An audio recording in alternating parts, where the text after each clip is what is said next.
بسم اللہ الرحمن الرحیم۔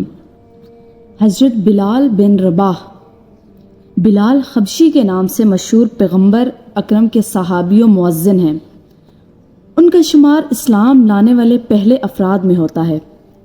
پیغمبر علیہ السلام کے زمانے میں بیت المال کے خزانے دار تھے اور آپ کے ہمراہ تمام جنگوں میں شرکت کی۔ بلال آن حضرت صلی اللہ علیہ وآلہ وسلم کی رحلت کے چند سال بعد زندہ رہے، لیکن اس دوران فقط چند بار سے زیادہ کسی کے لیے اذان نہ کہی۔ مشہور قول کے مطابق آپ کو دمشق کے باب الصغیر قبرستان میں دفن کیا گیا۔ بلال حبشی کا حضرت محمد صلی اللہ علیہ وآلہ وسلم سے محبت کا ایک واقعہ بیان کرتے ہیں۔ ان کی آپ صلی اللہ علیہ وآلہ وسلم سے کتنی محبت تھی۔ حضور صلی اللہ علیہ وآلہ وسلم کا وصال ہو گیا تو آپ رضی اللہ تعالیٰ عنہ مدینے کی گلیوں میں یہ کہتے پھرتے کہ لوگو، تم نے کہیں رسول اللہ کو دیکھا ہے؟ دیکھا ہے تو مجھے بھی دکھا دو یا مجھے آپ کا پتہ دے دو۔ پھر آپ اسی غم ہجر میں مدینہ کو چھوڑ کر ملک شام کے شہر حلب میں تشریف لے گئے۔ ایک سال بعد آپ رضی اللہ تعالیٰ عنہ نے حضور صلی اللہ علیہ وآلہ وسلم کو خواب میں دیکھا۔ حضور صلی اللہ علیہ وآلہ وسلم نے آپ سے فرمایا کہ اے بلال، تو نے ہم سے ملنا کیوں چھوڑ دیا؟ کیا تمہارا دل ہم سے ملنے کو نہیں چاہتا؟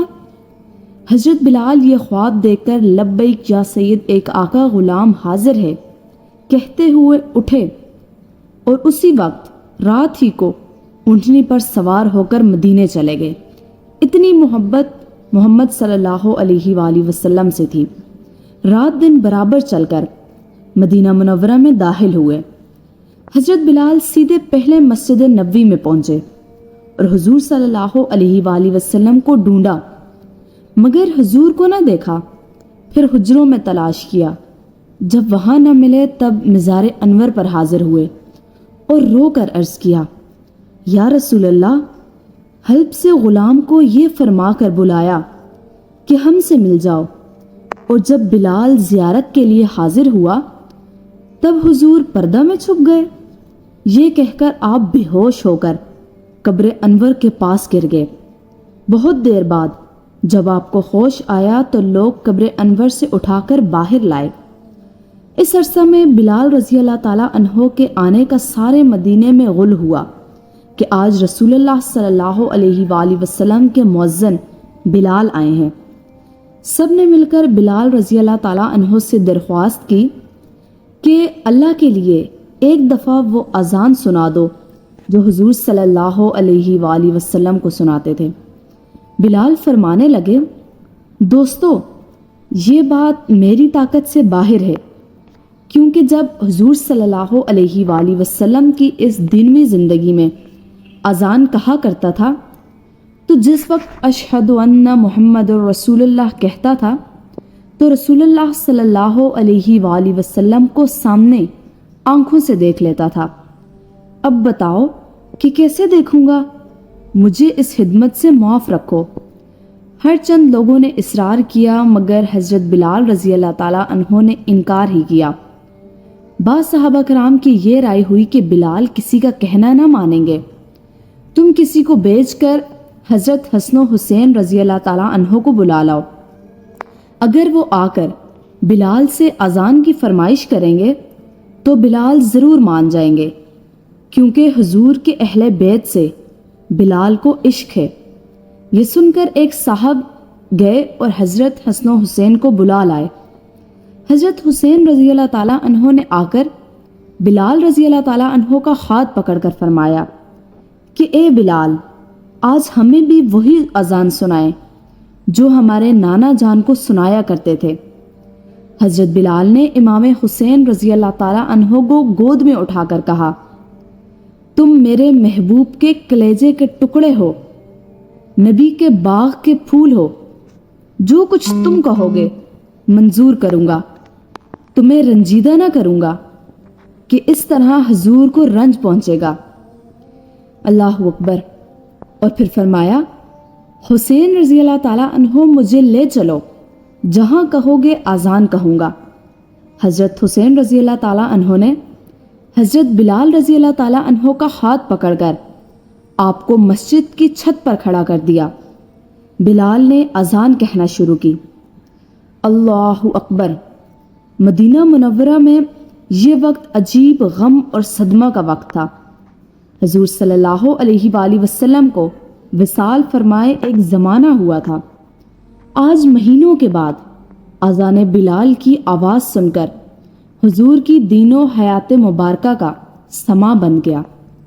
بلال رضی اللہ تعالیٰ عنہ کی آواز سن کر مدینہ منورہ کے بازار گلی کوچوں سے لوگ آ کر مسجد میں جمع ہوئے۔ ہر ایک شخص گھر سے نکل آیا، عورتیں باہر آ گئی، اپنے بچوں کو ساتھ لائیں۔ جس وقت بلال رضی اللہ تعالیٰ عنہ نے اشہد ان محمد رسول اللہ منہ سے نکالا، ہزار ہاتھ چیخیں ایک دم نکلی۔ اس وقت رونے کا کوئی ٹھکانہ نہ تھا۔ عورتیں روتی ہیں، ننھے منھے بچے اپنی ماؤں سے پوچھتے ہیں کہ تم بتاؤ کہ بلال مؤذن رسول اللہ صلی اللہ علیہ وآلہ وسلم تو آ گئے ہیں، لیکن رسول اللہ صلی اللہ علیہ وآلہ وسلم مدینہ کب تشریف لائیں گے؟